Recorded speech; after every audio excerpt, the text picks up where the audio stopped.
नमस्कार दोस्तों, आप सभी का मेरे यूट्यूब चैनल रुपेश कौशिक में स्वागत है। अगर आप मेरे यूट्यूब चैनल पर नए हैं तो इसे सब्सक्राइब कर दीजिए तथा बेल आइकन को प्रेस करना ना भूलिएगा। आज हम आप सभी के सामने क्लास 8 का चैप्टर 6 लाए हैं, तो चलिए इस चैप्टर को स्टार्ट करते हैं।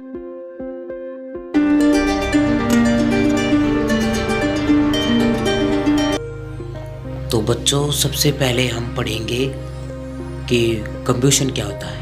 तो कंबशन होता है जैसे कि कोई भी सब्सटेंस ले लीजिए, जैसे कि मान लीजिए मैग्नीशियम। जब मैग्नीशियम के आसपास जब ऑक्सीजन प्रेजेंस होगी और जब वह बर्न करेगा तो फिर उसको हम कहेंगे combustion. Means the burning of fuel भी और कंबशन मतलब ये एक ही चीज़ है।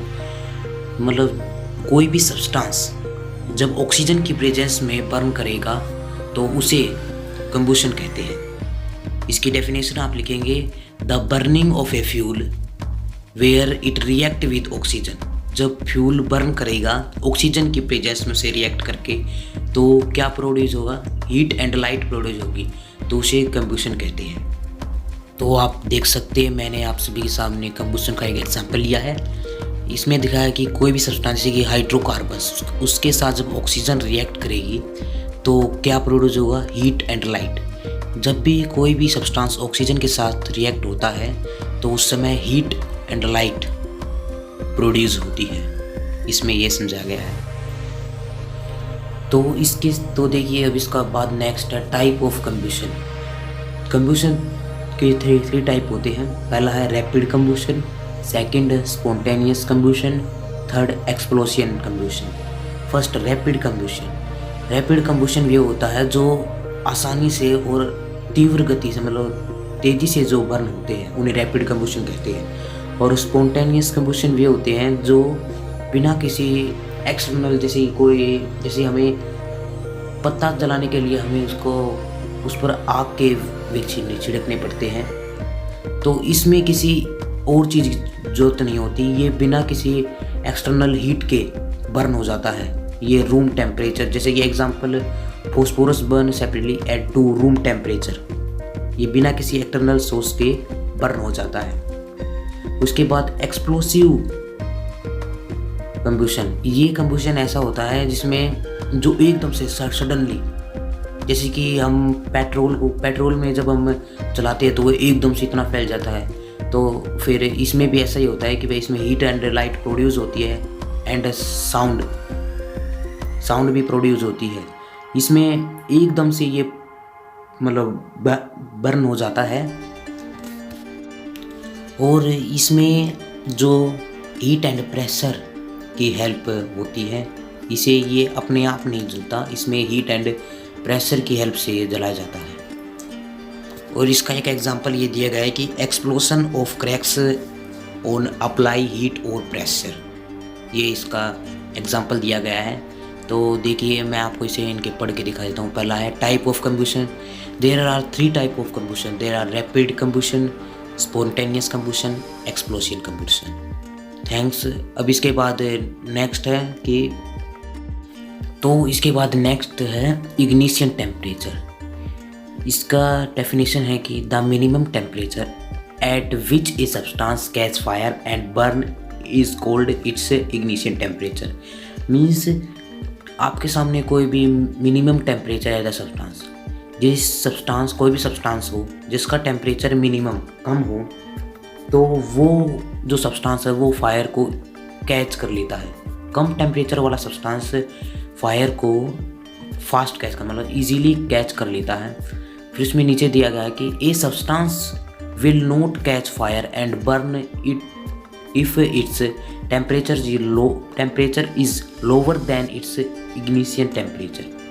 जो फायर होता है वह जो लोअर टेम्परेचर होता है ना, मिनिमम टेम्परेचर, उनको ही ज़्यादा कैच करता है।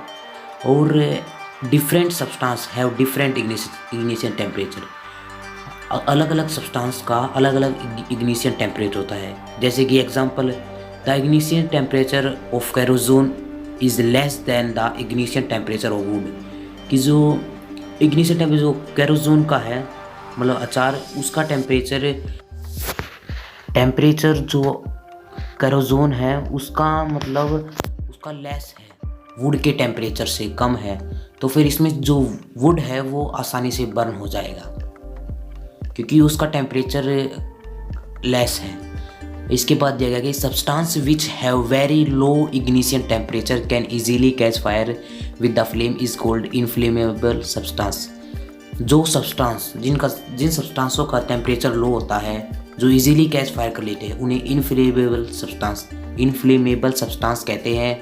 जैसे कि एग्जांपल पेट्रोलियम जो आसानी से फायर को कैच कर लेता है, अल्कोहल और एलपीजी, सीएनजी, ये सभी इनफ्लेमेबल सब्सटेंस के कुछ एग्जांपल हैं। ये सभी इग्निशन टेम्परेचर के अंदर आते हैं। तो यहीं पे ये ख़त्म होता है। तो ये इसके बाद नेक्स्ट पढ़ते हैं। तो ये नेक्स्ट है, इसमें बताया कि जो फायर है उसको कैसे कंट्रोल किया जा सकता है। तो फायर जब होता है तो उस टाइम वह 3 चीज़ें प्रोड्यूस करता है। सबसे पहला फ्यूल, एयर, हीट। तो इसमें जो फ्यूल है हमें ये तीनों चीज़ गायब करनी है। तो कैसे करेंगे? सबसे पहले फ्यूल को गायब कर देना। जैसे कि घर में आग लगी है तो फिर साइजिस को फ्यूल में जैसे कि जिस चीज़ से जैसे कैंडल जली हुई है तो उसमें कैंडल फ्यूल है। और एयर, अब उसमें जो फ्यूल जो आग जो जलती है वह ऑक्सीजन की प्रेजेंस में जलती है। तो में जो ऑक्सीजन है उनको आसपास की जो ऑक्सीजन है वहाँ पर उसको ख़त्म कर देना चाहिए ताकि वह आग बुझ जाए, ख़त्म हो जाए। या फिर जो वे हीट जो टेम्परेचर है ना उनका टेम्परेचर बहुत ही लो है तो उनका टेम्परेचर हाई पे कर दे। अगर टेम्परेचर लो होगा तो इजीली जलेंगे, टेम्परेचर हाई होगा तो फिर वे कम होते जाएंगे ऐसे ही। तो फिर इसके लिए आपको ना इनमें से दो सब्सटेंस कम से कम रिमूव कर देने हैं, ये एयर या हीट। तो ये रिमूव करने के बाद जो फायर उसको कंट्रोल किया जा सकता है। तो इसमें यहाँ पे ये हाउ टू कंट्रोल फायर, इसमें मैं आपको पढ़ा देता हूँ। The condition necessary for produce fire are first fuel, second air, third heat. Fire can be controlled by removing any one of more of this condition. A fire extinguisher cuts off the supply of air or bring down the temperature of a fuel or both and the control the fire। तो इसके बाद ये यहाँ पर ख़त्म होता है। इसके बाद जो नेक्स्ट है वह आपको इसके बाद जो नेक्स्ट टॉपिक है वह हम आपको नेक्स्ट वीडियो में पढ़ाएंगे। तब तक के लिए धन्यवाद।